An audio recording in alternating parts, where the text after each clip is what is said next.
គុណច្រើនបងប្រុសនៅខាងខេត្តកញ្ចេះ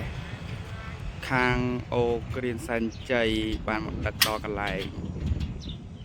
បងបានមើលតាម Facebook Page មើលតាម YouTube អរគុណច្រើនបងខ្ញុំចាស់ខាងសវវល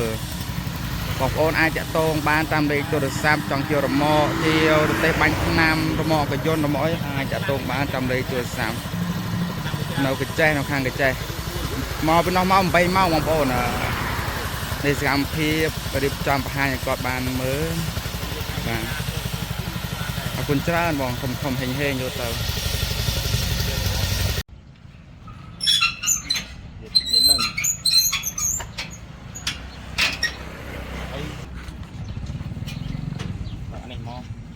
វាខ្លងមកចង់ឡើងទួលអីគឺយើងបវលវាចុះតាមនឹងទៅ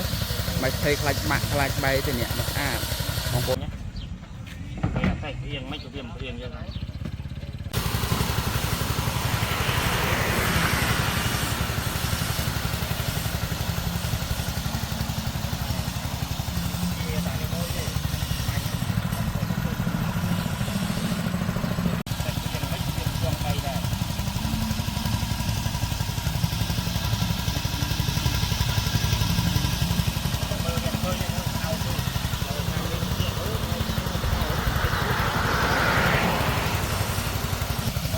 នេះយើងដាក់